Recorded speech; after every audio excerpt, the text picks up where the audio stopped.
صاحب اور صاحبات،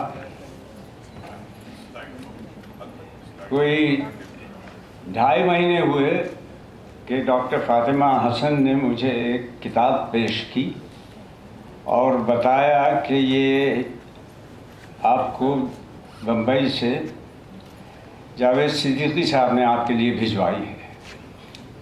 اور میں تو جاوید صدیقی صاحب کو بس اتنا جانتا تھا کہ یہاں نیپا میں نے ان کے 2 بہت اچھے ڈرامے، ایک کا نام بیگم جان اور دوسرے کا نام سالگرہ پیش کیے تھے، ڈائریکٹ کیے تھے، اور اس کی بہت پذیرائی ہوئی تھی ان کی۔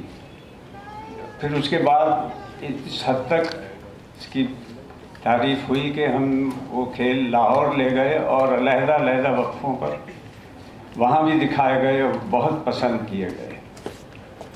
اب جب یہ کتاب لنگر خانہ کھا کے میں نے پڑھی تو میری تو آنکھیں روشن ہو گئیں۔ ایسی عمدہ نثر میں نے بہت دنوں کے بعد پڑھی تھی، ایسی نثر جس میں معصومیت بھی ہے اور گہرائی بھی، ایسی نثر جس میں شوخی بھی ہے، بانکا پن بھی ہے اور بجھتے ہوئے شعلوں کی کثرت بھی ہے۔ یہ میری خوش قسمتی ہے کہ اب ان سے ملاقات ہو گئی۔ ویسے اس سے پہلے میں نے انہیں ایک برقی خط لکھا کہ آپ کی نثر پڑھ کر مجھے وہی مزہ ملا یا ملتا ہے جو پرت در پرت پراٹھے، ایسا پراٹھا جس میں اوپر گھی نظر تو نہیں آ رہا ہے لیکن جب منہ میں نوالا جاتا ہے تو اصلی گھی کا خستگی کے ساتھ جو سوندھا پن ہے وہ منہ میں رچ جاتا ہے۔ ان کا جب جواب آیا تو ہماری خط و کتابت شروع ہو گئی۔ اب یہ واقعی بہت اچھی بات ہے کہ میری ان سے ملاقات ہو گئی۔ خاکے جو ان کی کتاب ہے لنگر خانہ، میری نظر میں اس میں چند ایسے مضامین ہیں جو ان کی آپ بیتی کے ابواب ہیں، تو میں ان کا ایک باب آپ کو پڑھ کر سناتا ہوں۔ عنوان ہے اس کا بی حضور۔ میں پورے یقین کے ساتھ کہہ سکتا ہوں کہ اگر عورتیں بوڑھی ہو جائیں تو بالکل میری نانی جیسی نظر آئیں گی۔ میں نے جوانی تو دیکھی نہیں مگر ان کا بڑھاپا بہت ہی خوبصورت تھا۔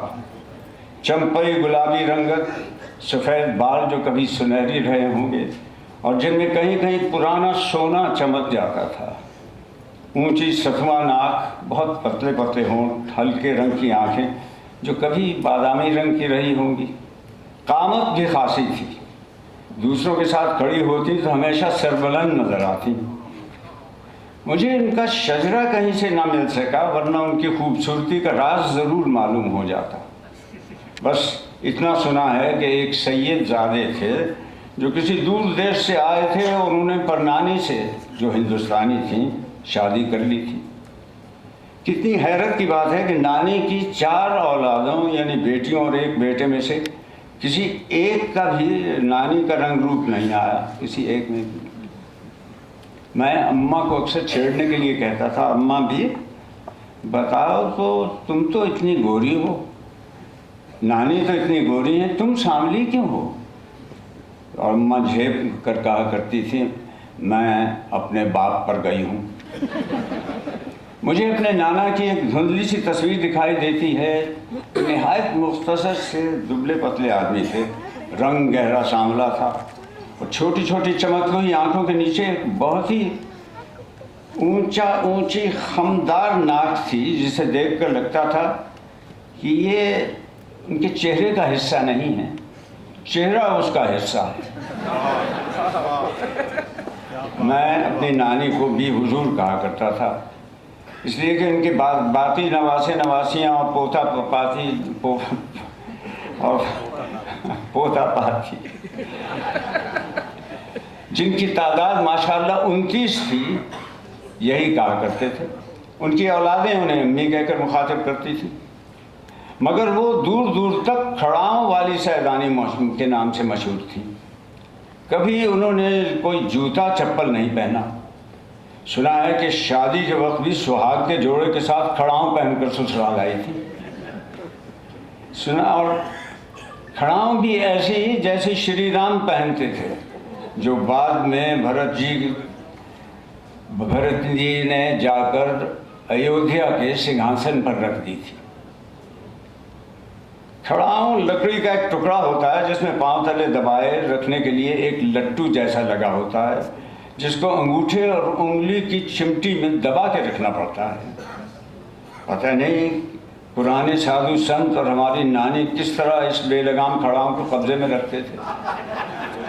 مجال ہے جو ادھر سے ادھر ہو جائے۔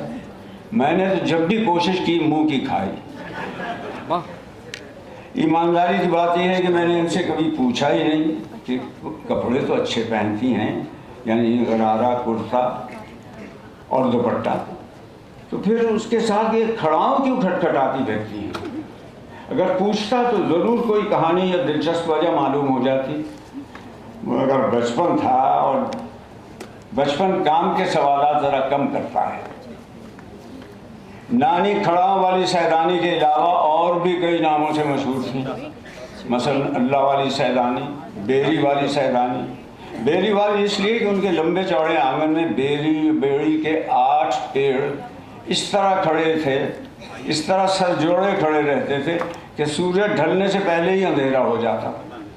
اور اللہ والی اس لیے کہ وہ سچ مچ اللہ والی تھی، 24 گھنٹے نمازیں پڑھتی رہتی تھی، 5 فرض نمازوں کے علاوہ تہجد، اشراق، چاش اور قضائے عمری، نہ جانے کیا کیا، اور نفلوں کا تو کوئی حساب ہی نہیں تھا۔ جب موقع ملا سر سجدے میں، اور وظیفے تو سونے پر سہاگا۔ ان کے کمرے میں چوکیوں کا فرش تھا جس پر ایک میلی سی چاندنی بچھی رہتی تھی، اور 2-3 گاؤ تکیے رکھے رہتے تھے۔ ایک کونے میں ہرن کی کھال رکھی رہتی تھی جو گھستے گھستے چکنی اور سپاٹ ہو چکی تھی۔ سر کے بال جگہ جگہ سے غائب ہو چکے تھے۔ یہ بھی حضور کی جائے نماز تھی۔ کھال پر 1000 دانہ تسبیح رکھتی تھی اور ایک پرانا پھٹا ہوا پنج سورہ بھی حضور تہجد کی نماز کے بعد ایک حلقہ کیا کرتی تھی۔ وہ جائے نماز پر 2 زانوں بیٹھ جاتی اور آنکھیں بند کر کے زور سے اللہ اللہ کی گردان کرتی۔ ان کا سارا جسم اس طرح ہلتا جیسے اس میں چابی بھر دی گئی ہو۔ پڑھنا، پھونکنا، اتارا کرنا، دم لیا ہوا پانی اور تعویذ دینا روزمرہ کا مشغلہ تھا۔ کسی کو دعا درکار ہوتی، کسی کو تعویذ، کسی کو گنڈا، نہ جانے کہاں کہاں سے لوگ آتے تھے۔ ابھی حضور کسی کو مایوس نہیں کرتی تھی، مگر کبھی کسی سے پیسے نہیں لیتی تھی۔ کوئی بہت اصرار کرتا تو کہتے ہیں اچھا ٹھیک ہے، جائے نماز کے نیچے رکھ دو۔ اللہ معاف کرے، میں نے ان کی جائے نماز کے نیچے سے کئی بار پیسے چرائے۔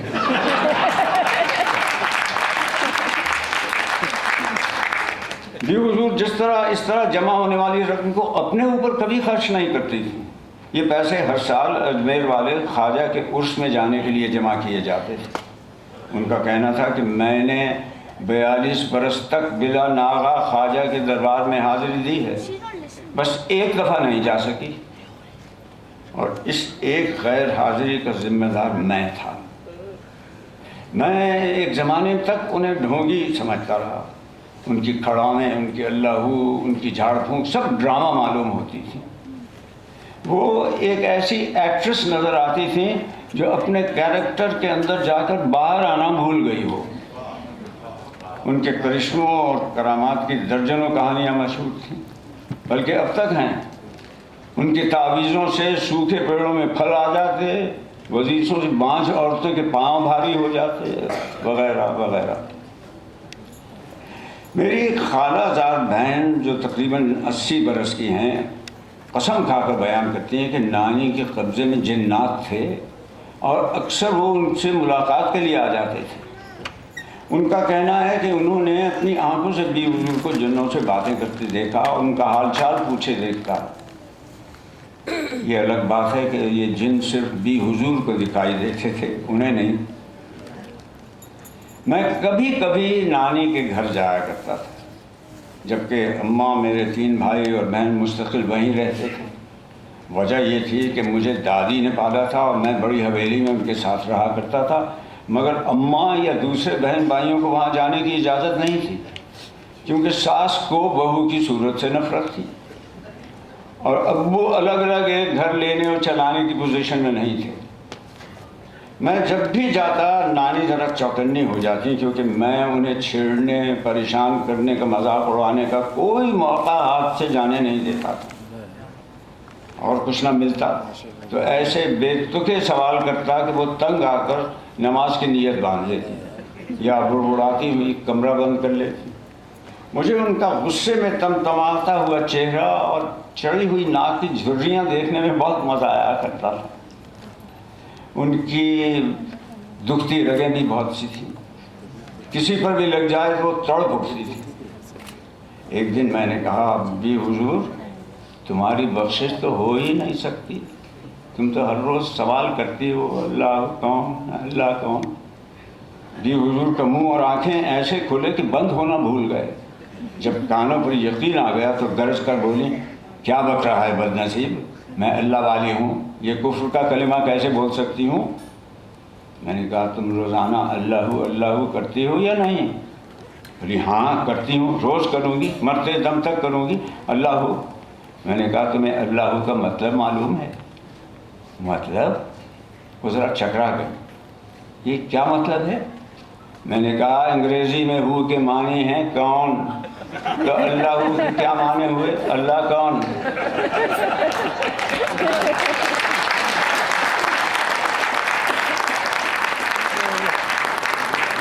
توبہ توبہ، تم تو اللہ کی ذات پر سوال اٹھاتی ہو۔ یہ حضور غصے میں تمتما اٹھی، چہرہ ایسا لال ہوا کہ باریک باریک نیلی رگیں دکھائی دینے لگی۔ دانت پیس کر بولی، مت ستا، ارے تم وقت مت ستا دے، پھر کہتی ہوں جلالی وظیفے پڑھتی ہوں، منہ سے بددعا نکل گئی تو دین دنیا دونوں برباد ہو جائیں گے۔ میں کہاں دبنے والا تھا، میں نے سینہ تان کر بولا، یقین نہیں آتا تو جاؤ پوچھ لو پیشکار صاحب سے، ہو کا مطلب کون اور اللہ کا مطلب اللہ کون ہوتا ہے؟ اس سے پہلے کہ وہ مجھ پر کھڑاؤں پھینک کر مارتی میں بھاگ پڑا۔ ان دنوں میری عمر 15 برس کی تھی، پوری مونچھیں تو نہیں نکلی تھی مگر ذہن بالغ ہو چکا تھا۔ غریب بچے یوں ہی ذرا جلدی جوان ہو جاتے ہیں، کیونکہ بچپن میں جس معصومیت اور بے فکری کا نام ہے وہ پھٹے حالوں کے گھروں میں نہیں آیا کرتی۔ ابو کے پاس کوئی کام نہیں تھا، وہ زیادہ وقت بھوکن سرن حلوائی کی دکان پر بیٹھ کے گزارتے تھے۔ بھوکن چاچا ان کے بچپن کے دوست تھے اور ان کی دکان چھوٹی موٹی سیاسی سرگرمیوں کا مرکز تھی، مرکزیوں کی سرگرمی نہیں تھی۔ اس میں ابو پیش رہا کرتے تھے، مگر مصیبت یہ تھی کہ ایماندار سیاست اور شہرت تو دے دیتی ہے، کھانے کو پیسے نہیں ملتی، اس لیے باہر تو ابو کا بڑا نام تھا مگر گھر کے اندر اللہ کے نام کے سوا کچھ نہیں تھا۔ میں خالی بیٹھے بیٹھے اکثر سوچتا رہتا تھا کہ لوگوں کے پاس خرچ کرنے کے لیے اتنے بہت سے پیسے کہاں سے آتے ہیں۔ کسی کھاتے پیتے گھر میں جاتا تو ضرور اندازہ لگانے کی کوشش کرتا کہ ان کی خوشحالی کا راز کیا ہے۔ دھیرے دھیرے پتہ چلا کہ پیسہ 3 سمتوں سے آتا ہے، باپ دادا کے ذریعے، نوکری کے ذریعے اور بزنس سے۔ اب کم عمری کی اور کم علمی کی وجہ سے نوکری تو ممکن نہیں تھی، اس لیے مجھے بزنس والا آئیڈیا بہت پسند آیا، مگر بزنس ایسی ہونی چاہیے تھی جس میں پیسہ نہ لگانا پڑے۔ سوچتے سوچتے دماغ ہڑتال پہ چلا گیا، مگر ایسا کوئی کاروبار سمجھ میں نہ آیا جو بغیر مال لگائے شروع ہو سکے۔ تب یوں ہوا کہ میرے دوست شکیل نے ایک دن مجھ سے کہا، چلو نمائش دیکھنے چلتے ہیں۔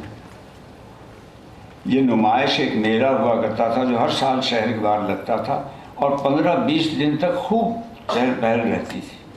ہم دیر تک اس رنگا رنگ تماشے کو دیکھتے ہوئے گھومتے رہے. واپس جا رہے تھے تو ایک اندھیرے کونے میں سے ہنسی کی آواز سنائی دی. بہت سے بچے اور بڑے زور زور سے ہنس رہے تھے.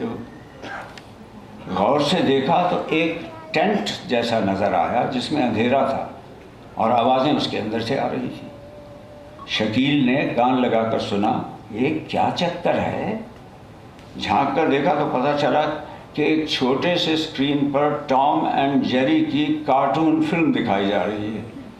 دیکھنے والے چٹائیوں پر بیٹھے ہیں اور ایک لڑکا ایک پرانے سائلنٹ پروجیکٹر کا ہینڈل گھما رہا ہے. میرے کندھے پر کسی نے ہاتھ رکھا.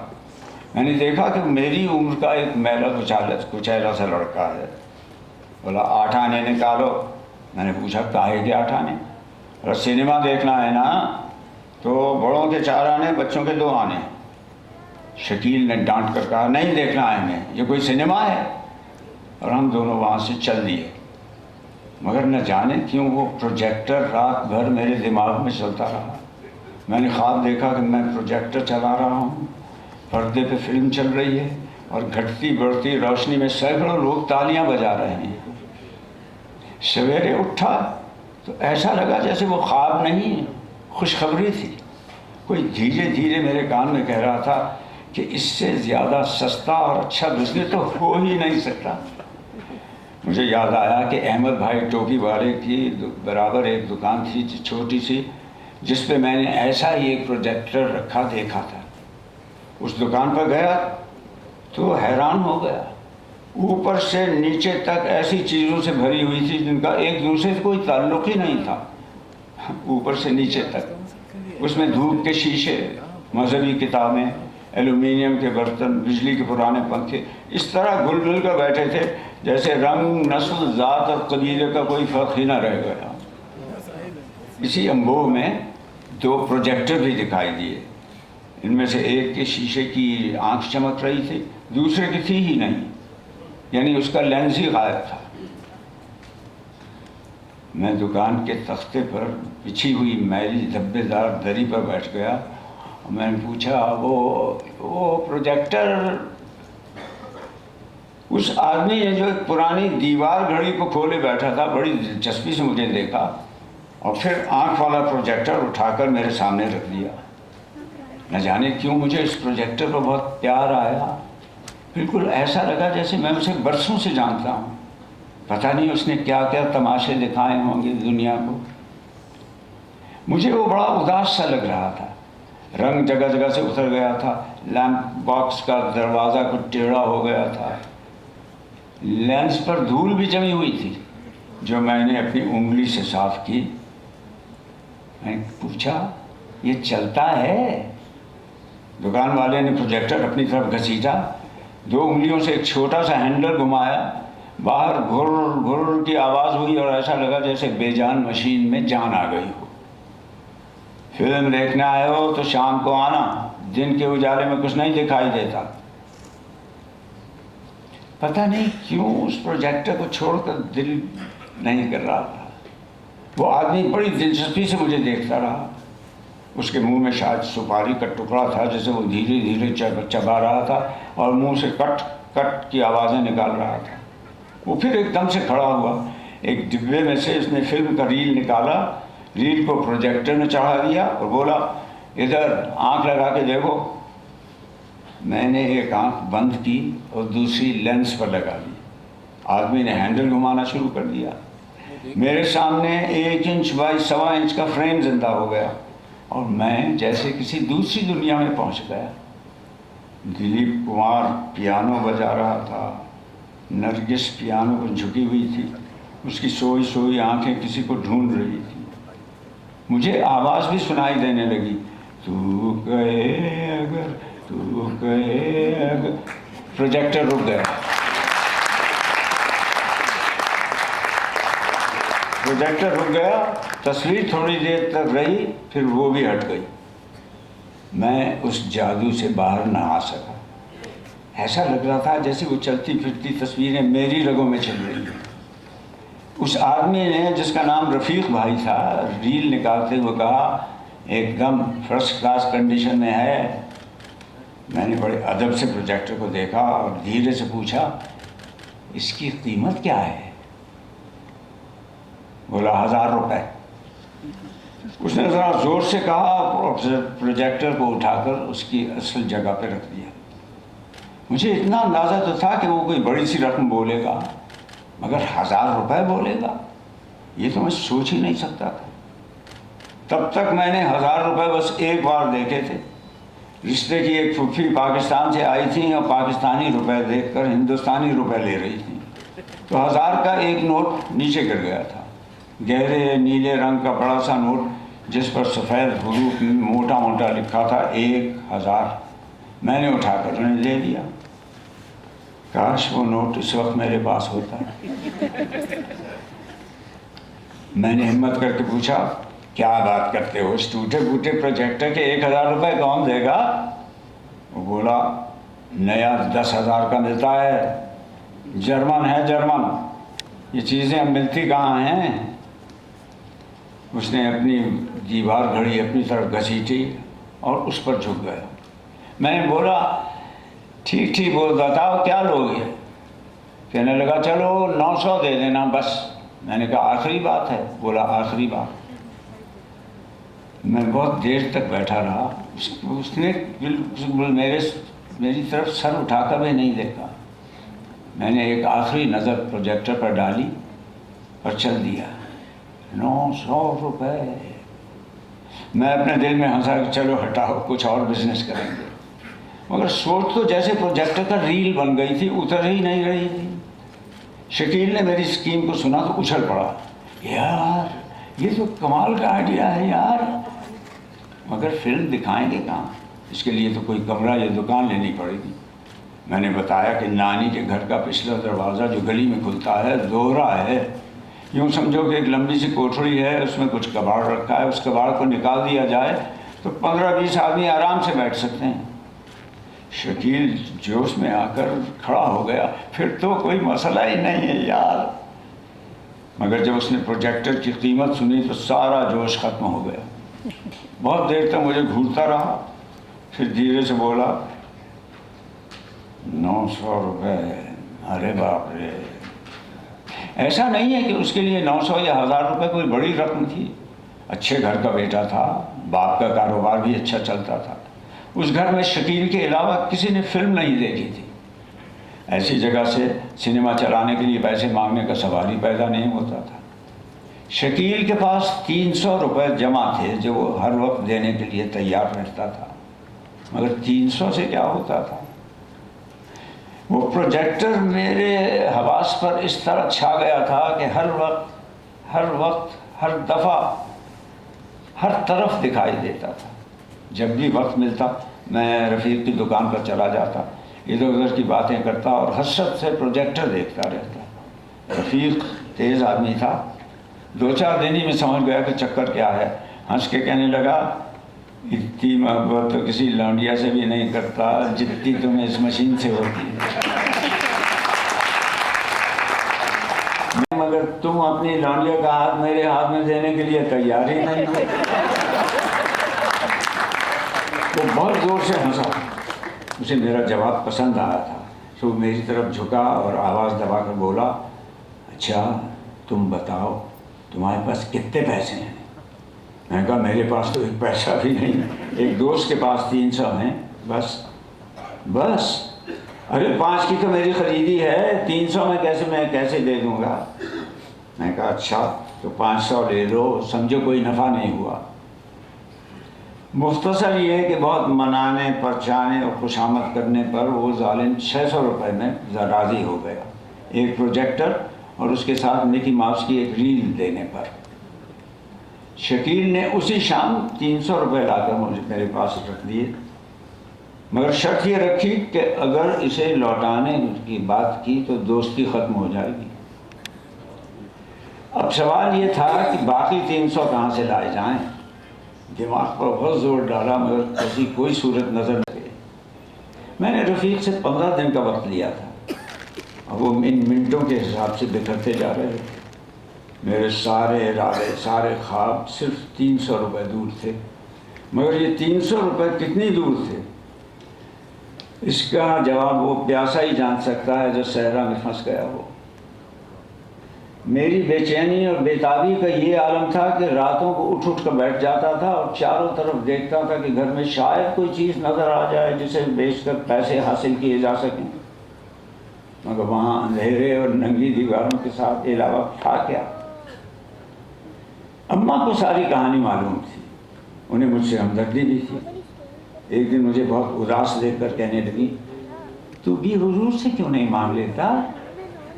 میں نے کہا، میں حیران ہو گیا۔ بولی، اتنے تو ہوں ہی گے ان کے، نکل ہی آئیں گے ان کے پاس۔ میں نے کہا، وہ تو ان کے پاس ہوں گے نہیں، ہوئے بھی تو مجھے کبھی نہیں دیں گی۔ ماں بولی، کیوں نہیں دیں گی؟ دنیا بھر کا خیال کرتی ہیں، سگے نواسے کی مدد نہیں کریں گی کیا؟ میں نے کہا، نہیں کریں گی اماں، نہیں کریں گی۔ پہلی بات تو یہ ہے کہ وہ مجھ سے نفرت کرتی ہیں، دوسری بات یہ ہے کہ ان کے نزدیک سنیما دیکھنا گناہ عظیم ہے، وہ بد دعائیں دیں گی اور کفر کا فتویٰ جاری کر دیں گی۔ مگر اماں تو اماں تھیں، اڑ گئیں، چل ہٹ، میں بات کروں گی۔ اماں نے بھی حضور کو میری ضرورت اور ضرورت کی وجہ بتائی تو وہی ہوا جو ہونا تھا۔ وہ تو آپے سے باہر ہو گئیں، ایسی ویسی باتیں سنائیں کہ اماں کو رونا آ گیا اور میں گھر سے باہر بھاگ گیا۔ رفیق کو جب پتہ چلا کہ پیسوں کا بندوبست نہیں ہو سکا تو بہت زور سے ہنسا، بالکل ایسا لگا جیسے اس نے کوئی بہت ہی گندی سی گالی دی ہو۔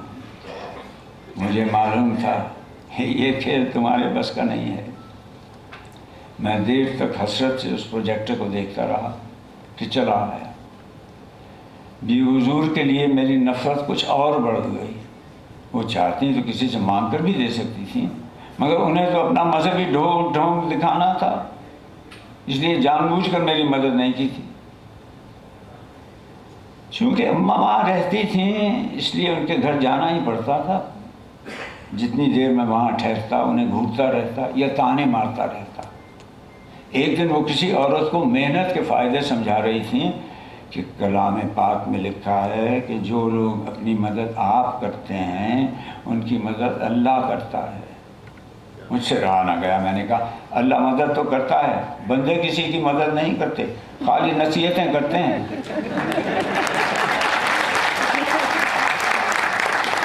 جی حضور نے سر گھما کے مجھے دیکھا اور دیر تک گھورتی رہیں، پھر واپس اپنی باتوں میں لگی۔ وہ فروری کا مہینہ تھا، مگر شام کو بے موسم برسات ہو گئی تو سردی اور بھی بڑھ گئی۔ میں نانی کے گھر پر ہی رک گیا۔ بیری کے پیڑ کے نیچے لکڑی کی ایک پرانی کرسی پر بیٹھ کر اوپر دیکھا تو بیری کی پتلی پتلی کانٹے دار ٹہنیوں میں جال میں پھنسا ہوا دکھائی دیا۔ شاید 14ویں رات تھی، نیلگوں دودھیا روشنی چاروں طرف پھیل چکی تھی اور میرے چاروں طرف زمین پر چاندنی کے چھوٹے چھوٹے قطلے اس طرح پڑے تھے جیسے چاندی کے گول گول چمکتے ہوئے روپے بکھر گئے ہوں۔ میں دیر تک ان روپوں کو گنتا رہا، مگر وہ ہزاروں تھے۔ میں گنتے گنتے تھک گیا اور میں نے آنکھیں بند کر کے سوچا، اگر اتنے روپے مجھے مل جائیں تو میں پیروں کی آہٹ سنائی دی تو آنکھ کھول کر دیکھا بھی حضور آ رہی تھی۔ ان کی موٹی سوتی کالی شال پر چاندنی کے روپے اس طرح گر رہے تھے جیسے کوئی نچھاور کر رہا ہو۔ وہ میرے پاس آ کر رک گئیں، شال میں سے میلے رومال میں بندھی ایک پوٹلی نکالی اور میری طرف بڑھا دی۔